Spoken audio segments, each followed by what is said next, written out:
Alors bonjour à toutes et à tous, bienvenue sur dailyfx.fr, bienvenue au point de marché Wall Street Insider, l'ouverture de la session américaine, les marchés spot qui ouvrent dans 15 minutes.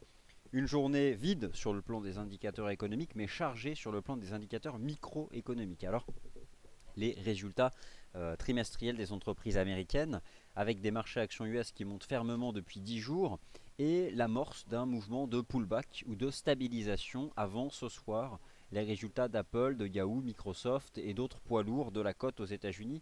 Je vais donc revenir sur tous ces éléments-là, puisque c'est un programme Wall Street Insider.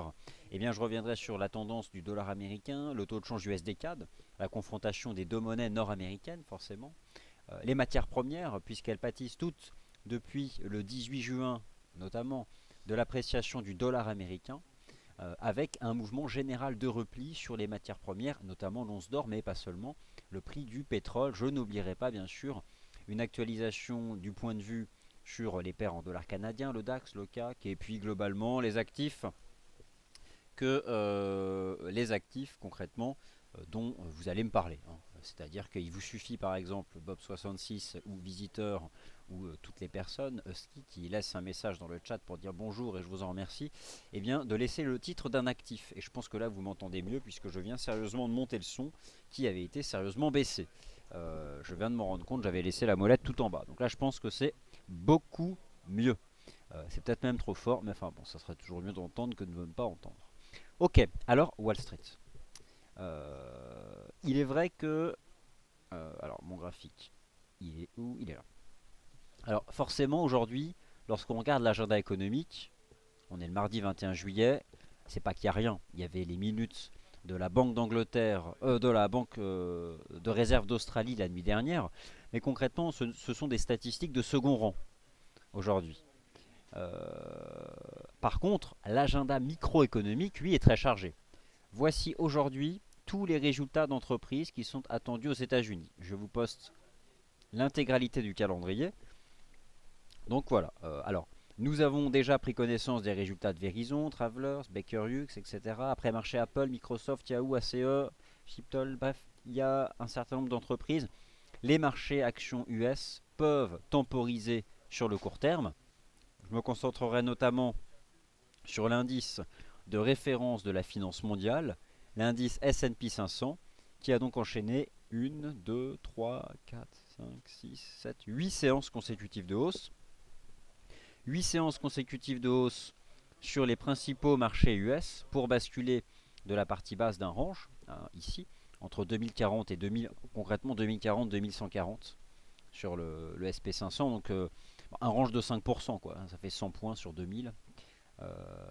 Et voilà donc un mouvement assez fort. D'ailleurs, lorsqu'on regarde l'évolution de l'indice de référence de la finance mondiale depuis le mois de février, on constate que les oscillations sont régulières au sein de ce range, mais qu'on a quand même là un mouvement beaucoup plus vertical, un momentum du marché beaucoup plus fort dans la hausse récente, qui peut permettre d'envisager le débordement de ces sommets justement. Alors ça c'est le cadre chartiste. Sur le dos et le SP500 c'est la même chose. Maintenant on va affiner, je vais me concentrer moi sur le SP500 en direct, sur sa lecture en termes de momentum. D'ailleurs le momentum ce soir à 18 h je vous retrouve pour vous expliquer comment marche le RSI. On va revenir sur les fondamentaux. Le RSI, c'est pas simplement une courbe en dessous de vos graphiques de prix, c'est pas une formule. Il faut comprendre ce qui se cache derrière. Mais ça, c'est tout à l'heure à 18 h. Alors maintenant, je vais revenir sur l'étude de l'indicateur technique RSI, justement, de l'indice S&P 500 en données journalières. Alors on constate que ce marché, depuis longtemps, ne s'est pas approché de la zone de surachat. Malgré tout, on a ici une reprise importante. On avait d'ailleurs un double bottom ici sur l'indicateur technique RSI. On voit le début d'une phase d'arrondissement. Forcément, le marché est revenu au contact ici de ses plus hauts annuels. Donc ça, c'est un fait. On est dans le haut du range. Alors forcément, il faut commencer à envisager des prises de bénéfices. Lorsque j'étudie maintenant les bougies japonaises en données hebdomadaires, on a une configuration, trois chandeliers japonais hebdomadaires ici, formation de creux, ça s'appelle une étoile du matin. Et cette configuration, ajoutée à la force de ces 2 semaines consécutives de hausse, et notamment ici d'une configuration en marteau, laisse envisager le type avec moins de force forcément, puisque je ne comparerai pas avec la situation de la première quinzaine du mois d'octobre 2014, mais ça laisse envisager cette fois-ci la capacité des marchés actions US, portés par les résultats trimestriels, à dépasser justement les sommets annuels. Alors ce n'est pas fait. Mais mon opinion par rapport à cette conjugaison d'arguments techniques que je vous décrit depuis quelques minutes, je pense qu'il faut s'intéresser justement au niveau de support du SP500. Alors, maintenant, où trouver un bon niveau de support? C'est moins évident sur le SP et le Dow que sur le Nasdaq. Pourquoi? Parce que le SP500 et le Dow Jones, ce sont des ranges rectangulaires.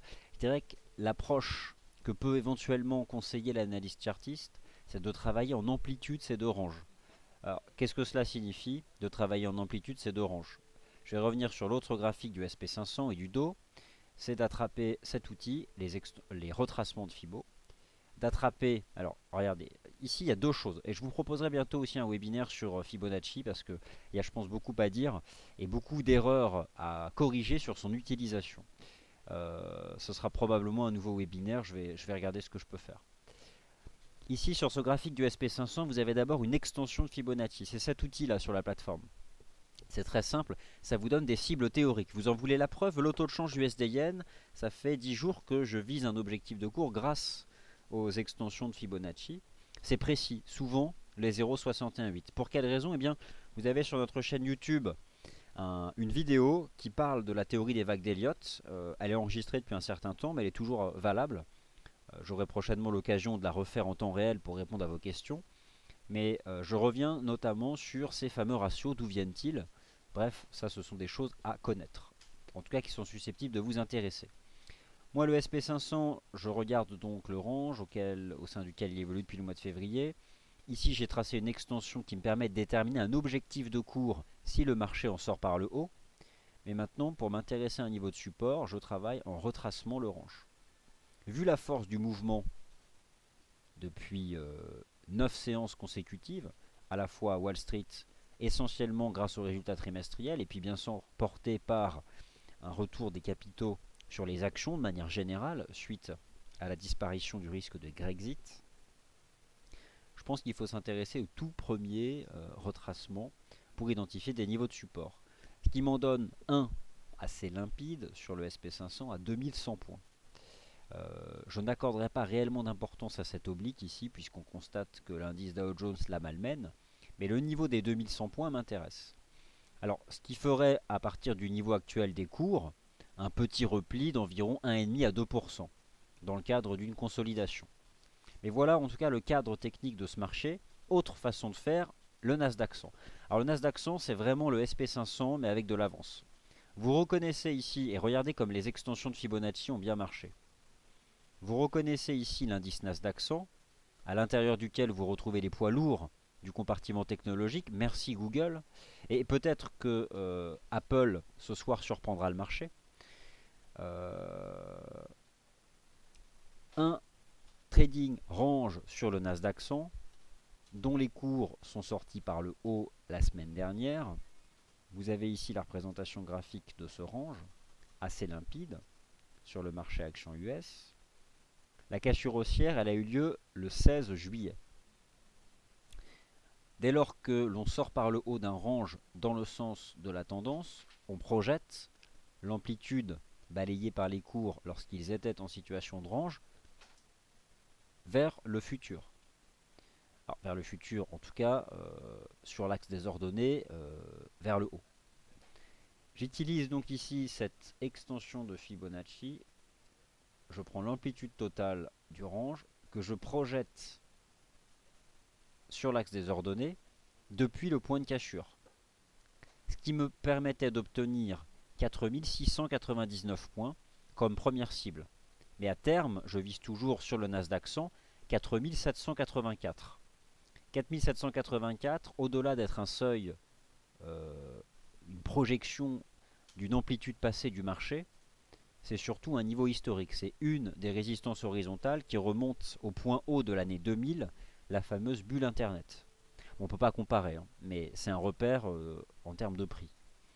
Donc, Pour répondre à la question de ceux qui se demandent où se positionner sur les marchés actions US, le Nasdaq 100 peut donner la réponse.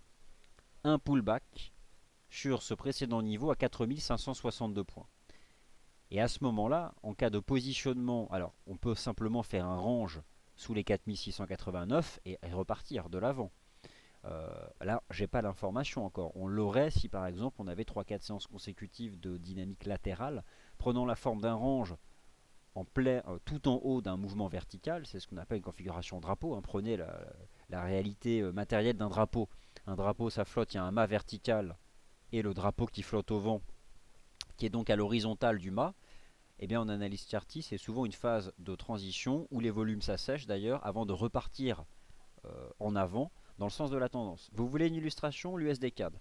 Il vous suffit d'ajouter sur le taux de change USD CAD la semaine dernière le volume d'échanges réels, des trades enregistrés chez FXM dans le monde, pour constater que dans les phases latérales, le volume s'assèche, et lorsqu'on en sort par le haut, le volume explose.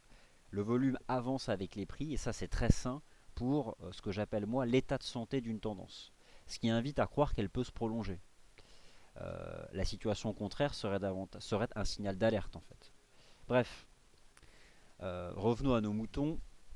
En tout cas, voilà donc ce qui m'intéresse sur le Nasdaq 100. Bon, le Nasdaq fait forcément beaucoup parler de lui parce qu'il est proche de ces niveaux de la bulle Internet, c'est hyper haussier, et surtout parce que le bénéfice des poids lourds technologiques aux États-Unis surprend le marché. Google a surpris. Bon, Apple, Microsoft, Yahoo, tout ça, ce sont des résultats qui sont attendus. Selon Reuters, sur l'ensemble des sociétés américaines ayant publié leurs résultats trimestriels, 70% d'entre elles ont pour l'instant dépassé les attentes en termes de bénéfices. Simplement sur les 10 années écoulées, lorsque on fait la synthèse des résultats effectivement publiés par rapport au consensus préalable du marché, généralement les entreprises US dépassent en moyenne le consensus à hauteur de 62%. Donc là, on part sur du 70, c'est du lourd. C'est une des explications des 9 séances consécutives de hausse sur les indices boursiers américains, et notamment sur l'indice Nasdaq 100. Donc voilà, l'idée c'est quoi? C'est de ne pas chercher le point haut. Chercher le point haut serait une erreur, puisque ce marché enchaîne les séances consécutives de hausse. Arrivera un moment où il y aura une phase de consolidation, mais une phase de consolidation, elle peut être à plat. Et si vous shortez et que le marché reste plat, il n'y aura pas de gain.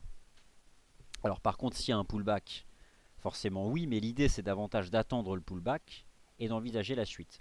Je vais tenter d'affiner en basculant sur l'horizon de temps inférieur, mais ça me paraissait important tout de même d'introduire le point de marché en prenant du recul à l'aide des bougies japonaises journalières. C'est l'horizon de temps qui fait un peu référence pour tout le monde, hein. Donc par contre, sur le Nasdaq 100, on est sous un objectif important. Ça c'est un fait. Alors, avant d'en venir à l'euro-dollar et au dollar canadien, je ne l'oublierai pas, et notamment le taux de change USD CAD, laissez-moi simplement vous rappeler sur le taux de change euro-dollar l'importance du niveau actuellement testé par le marché.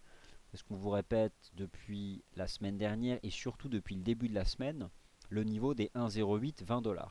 Alors, ce n'est pas donc une surprise de constater que le marché se stabilise, éventuellement rebondit. Pourquoi? Parce qu'il s'agit de la ligne qui attrape le point bas du 27 mai. Le creux du 27 mai est le creux de marché le plus saillant, le plus extrême, qui sépare les deux rejets sous les 1,1470 $. Bon, concrètement, c'est la ligne de coup d'un potentiel double top chartiste, pour parler simplement. Pour l'instant, ce que fait le marché, c'est qu'il rebondit sur ce niveau. Éventuellement revenir chercher la première résistance à 1,0915 $. On a eu ce matin, en début de session américaine, pardon, donc ce matin à New York par exemple, la cassure haussière d'un range en intraday qui permettait justement d'envisager une reprise en direction des 1,09 $. Ça, je vais affiner dans un instant sur la base d'un chart intraday. Alors, avant d'en venir au graphique intraday, deux choses.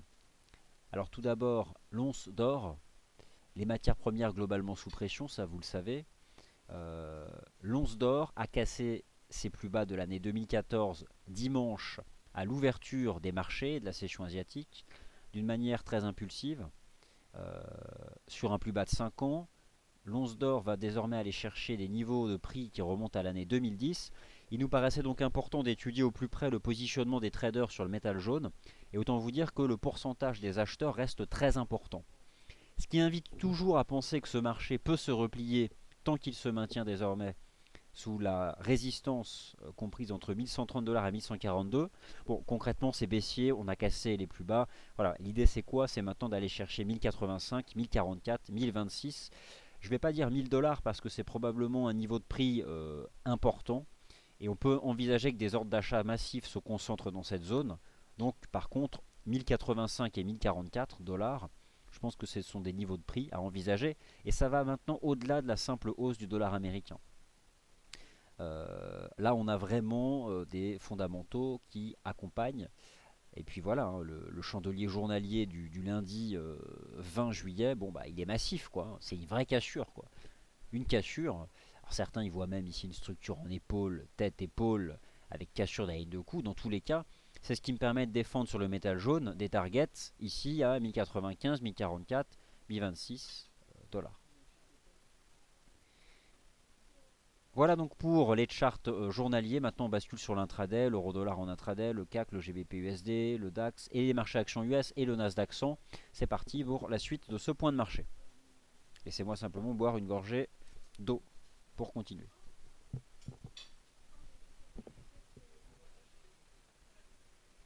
Alors, donc ça charge, j'en profite pour jeter un œil à vos commentaires. Voilà, je les poste tous.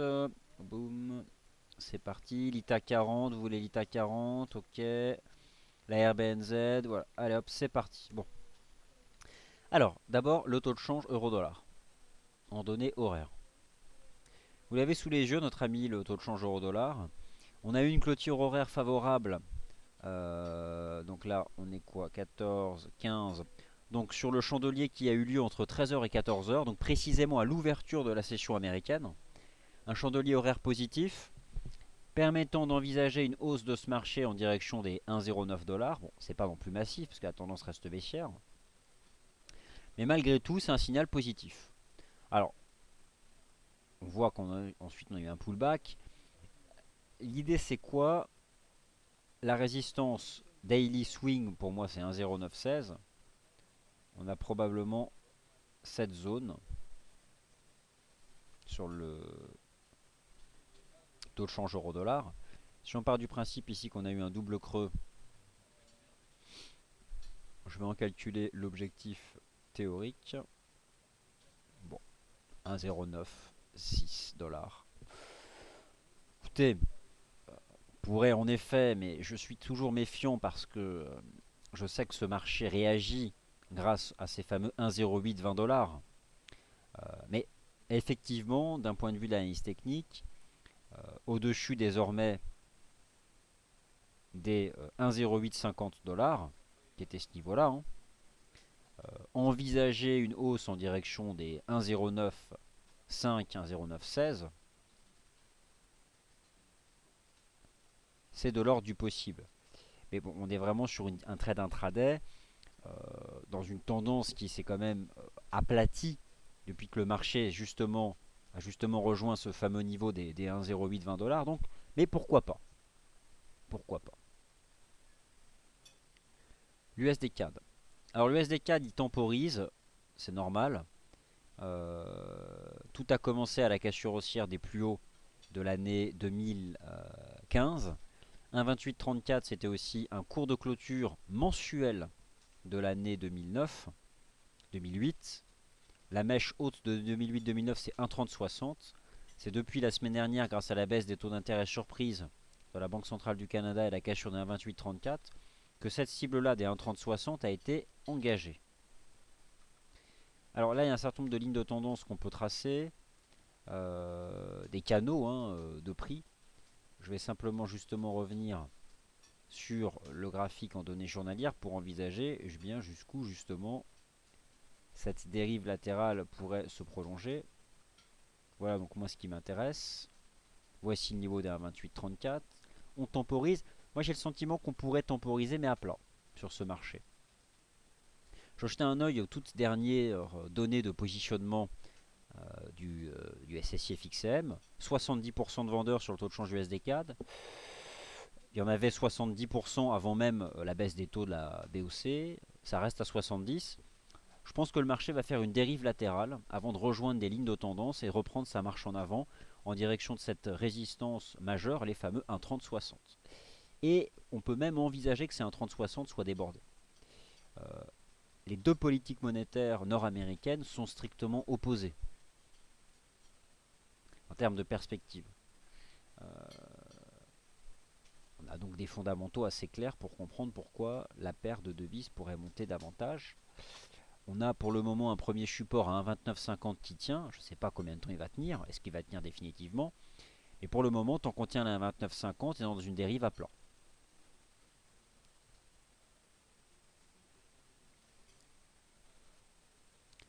Alors le GBP USD, demain les minutes de la Banque d'Angleterre. Lors de sa dernière décision de politique monétaire le 9 juillet dernier, Mac Carney a expliqué qu'un relèvement des taux c'était la perspective par la Banque d'Angleterre. Seul le rythme serait probablement plus faible, mais il évoque un tel scénario au tournant des années 2015-2016. Bon, pour le moment, a priori, c'est ce qui devrait être confirmé demain sur les 9 membres du comité de politique monétaire de la Banque d'Angleterre. 9 pour l'instant votent contre un relèvement des taux. Bon, le GBP USD, franchement, on travaille la zone ici d'un 55 à 55,50. Il ne se passe rien. Pourquoi? Parce que ce sont deux monnaies fortes qui se neutralisent complètement. C'est pour cette raison que je préfère m'intéresser à d'autres taux de change, notamment le GBP CAD, le GBP Yen, l'Euro GBP, à des lignes de tendance susceptibles d'être testées, des résistances susceptibles d'agir, comme les 0,7013 sur l'Euro GBP, à des supports qui peuvent agir, comme le niveau des 2,10 sur le GBP AUD. Pour le moment, le marché n'y est pas, n'est pas au contact de ces niveaux, il le sera peut-être. En tout cas, je vous ai décrit ces niveaux ce matin. Euh, Reste à voir la réaction du marché lorsqu'on reviendra au contact de ces niveaux. Alors éventuellement quelque chose à regarder du côté du GBP Yen et de manière générale les paires en Yen. Le leader des paires en Yen c'est l'USD Yen, c'est un peu le guide pour le positionnement sur les paires en Yen. On a atteint une cible importante à 124,40. C'est une extension de Fibo, une des cibles théoriques de cette structure en épaule tête épaule inversée. C'est en plus un niveau de prix horizontal que je peux passer ici en importance forte. Bon, le marché tergiverse un peu. L'idée c'est que là aussi on est davantage dans une zone de prise de bénéfices et éventuellement à envisager ce marché revenir sur support. Bon, il en va de même pour le GBP Yen. Je vais simplement moi vous montrer sur le GBP Yen après la reprise qu'on a fait en V-bottom. Le GBP Yen il temporise, pourquoi? Parce qu'il est revenu dans le gap baissier du 29 juin. Donc là aussi on peut envisager au moins une transition à plat. Si je prends ici le cours de clôture, c'était 192,75 le jour du gap. 192,75 le jour du gap. Voilà, je pense qu'à court terme, on peut avoir ce type de range. Mais bon, après une telle phase de hausse, l'idée c'est qu'il faut laisser justement ces paires en yens respirer et surveiller donc le positionnement des cours par rapport à 124,30 sur l'USD yen. Alors les marchés actions US comme promis, je vais revenir dessus en intraday, et notamment le Nasdaq 100 qui vous intéresse parce que ce marché, on va prendre du recul. Vous avez sous les yeux les bougies mensuelles du Nasdaq 100. Voici où se trouvent les sommets de la bulle internet, c'est 4780. La cible théorique d'ailleurs de la sortie par le haut du range dont je vous ai parlé tout à l'heure. Alors je reviens en données 4 heures sur le Nasdaq 100. On a rejoint donc un premier objectif ici à 4690. Comment je l'ai calculé? Je vous le refais en temps réel. Je prends tout le range au sein duquel évoluaient les cours. Donc j'attrape la partie haute du range. Je vais l'ajuster. Je garde le 0,618 et le 1. Ah, j'enlève ça. Je le repositionne proprement dans la partie basse. Non, décidément. Voilà. Hop là. Dans la partie basse du range, me donnant donc cette première target. Donc on temporise. 4695 points. L'idée sur le Nasdaq 100, c'est désormais qu'on va rentrer dans une phase de retracement. Les 4560 points, c'est 38,2 de retracement. c'est le précédent sommet annuel. Alors je vais remettre le 38,2. Et c'est le niveau sur lequel chercher à se positionner dans le cadre d'un pullback. Reste que, est-ce que réellement on peut envisager un Nasdaq 100 revenir dans cette zone? Je veux dire, pourquoi pas. Si c'est le cas, à ce moment-là, on pourra y aller. L'idée c'est quoi? C'est de repérer à l'avance des scénarios qui peuvent inviter à se positionner. Mais si le scénario ne se passe pas, bah, il ne se passe pas. Hein. Malheureusement, il y a une limite. Hein. Par contre, voilà, ce serait le niveau parfait. Je vais étendre ici la ligne. Alors, on a cette toute première ligne de tendance. Soit le marché reste très fort et fait juste un range sous les 4695 avant d'aller rejoindre les sommets de la bulle internet à 4780. Et là, ce serait énorme. Si on brise cette ligne de tendance, on peut envisager un pullback sur 4560. Mais le marché est fort. Regardez cette hausse verticale. Le retracement resterait profond. On peut même regarder au-dessus du 38,2, c'est le 23,6. 4610. Bon. En tout cas, il faut commencer à surveiller un peu, idéalement, avec les résultats des entreprises US, en revenant dans cette zone-là, ce serait juste parfait. Bon, mais pour l'instant, on voit que ça reste quand même fort et ça reste globalement en haut. Alors sur le SP500, le dos, on est au contact des sommets historiques. Ok. En H4, c'est pas bien compliqué. Je retrouve ici l'indice Dow Jones. L'idée c'est quoi? On a donc cette ligne de tendance que l'indice de référence de la finance mondiale a débordé après ce mouvement qui était vertical. Rappelez-vous, sur les 2040 points, le support majeur, on avait fait ici une formation de creux arrondi, dont le point de départ, l'activation en tout cas, c'était le 13 juillet, donc lundi 13.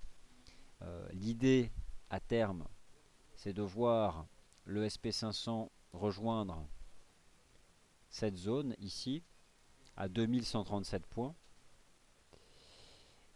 Est-ce que le SP500 peut attraper cette ligne de tendance?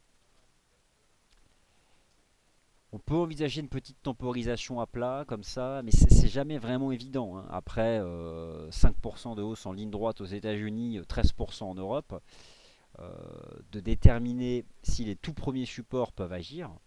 Bon, pour l'instant, sur le SP500, on voit que le marché tente de défendre ce premier support à 2120 et cette ancienne oblique ici qui attrape tous les sommets de marché les plus saillants.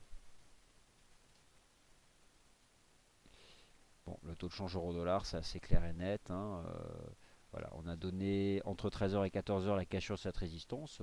Je pense qu'en effet, on peut aller chercher cette... Enfin bref, ça, je vous en ai déjà parlé.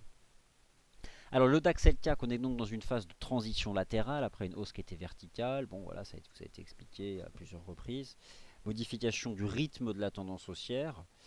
Phase de pause dans le cadre d'un mât haussier. Hein. On a fait une jambe de hausse et on fait un range. Donc on consolide la hausse, on consolide dans le bon sens du terme. Un trading range sur le DAX entre 11 633 points et 11 795 points. Attention, on peut commencer, alors c'est pas fait, mais éventuellement l'amorce d'une divergence haussière cachée cette fois-ci. Les indicateurs brisent leur plus bas, et notamment le plus bas du 17 juillet, le prix reste au-dessus du support. Alors c'est pas un cas d'école, et je dirais que c'est simplement, j'appellerais ça une contradiction cachée, parce qu'on n'a pas toutes les conditions d'une divergence standard, enfin pas en tout cas comme on l'a décrit Wallace Wilder, mais on a quelque chose ici qui pourrait inviter à croire que le DAX soit en mesure de tenir les 11 633 points. En tout cas, il était sous résistance hier, il revient à proximité de ce niveau de support dans le cadre de ce qui peut être ici considéré comme un rectangle compris entre 11 630 points et 11 795 points. Et on peut avoir aussi la construction technique similaire sur le CAC, avec pourquoi pas ici une divergence haussière cachée, tant que le marché se maintient au-dessus du support des 5095 points, 5110 points. Dans tous les cas, la consolidation reste peu ample. Euh, ce qui est assez gênant parce que je constate que le SP500 réagit sur un tout premier support. Est-ce que le SP500 peut reprendre sa marche en avant en direction des sommets historiques à 2137 points? J'aurais tendance à croire que oui, il pourrait éventuellement chercher à pousser. Mais de loin, le Nasdaq 100 me paraît plus intéressant dans le cadre d'un mouvement de retour pullback. Euh, Peut-être que cette toute première ligne de tendance peut agir. Et ouais, c'est vrai qu'on a un beau canal ici en H4 sur le Nasdaq 100, hein, donc on fait une dérive à plat. C'est un peu la clé maintenant, hein. On a le canal, on a ce niveau horizontal ici qui est une extension de Fibo, hein, à 4695. Et ça, ce sont donc les objectifs du range. Donc voilà, ça c'est important. Alors je jette un œil à vos toutes premières questions. Alors, l'IBEX et l'ITA, pourquoi sont-ils beaucoup plus directionnels? Alors ça, j'ai tenté de l'expliquer ce matin, c'est parce que c'est des marchés qui ont encore plus exprimé le stress vis-à-vis d'un scénario de Grexit, qui est écarté pendant, on va dire, au moins 3 4 ans, mais ça reviendra sur la table. Pourquoi? Parce que ce sont des pays dont la structure de la dette s'approche le plus de la Grèce et qui ont subi une contagion sur leur rendement obligataire, ce qui a mis une pression assez forte sur ces marchés. D'ailleurs, on peut considérer que l'ITA 40 est en train de faire un pullback sur ce support. Ai-je un graphique à jour de l'IBEX en intraday à vous proposer? J'en avais un, oui, il est là, il faut juste que je le retrouve. Où en effet, c'est certain que les reprises sur ces deux marchés sont quand même sacrément costauds, hein, ça c'est un fait. On a repris la marche en avant.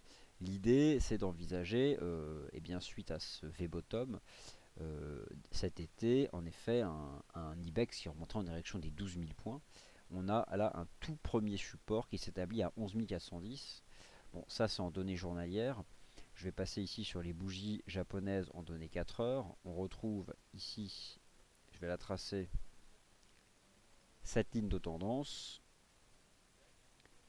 Ce tout premier support horizontal qui pour l'instant agit légèrement. Alors, je vais l'ajuster sur les mèches, hein. Bon, on temporise à plat, mais ouais, pourquoi pas envisager que ces marchés soient déjà sur certains niveaux de support. Regardez l'Eurostoxx 50, c'est assez propre. Les 3550 points. Donc au final, il y a un support sur le DAX actuellement, la partie basse de ce range. Voilà. Les 11 650, le garant 11 635. Moi, je suis pas choqué par. Alors, et donc l'amorce d'une divergence haussière cachée, je dis bien l'amorce, on peut envisager une stratégie d'achat avec un stop sous 11 630. Parce que si c'est un vrai support, c'est maintenant. Sinon, ça casse, hein. Mais on était hier sous résistance, alors on est sur un petit support. Et finalement, on fait un rectangle après une jambe de hausse, donc c'est plutôt pas mal. Écoutez, c'est plutôt pas mal.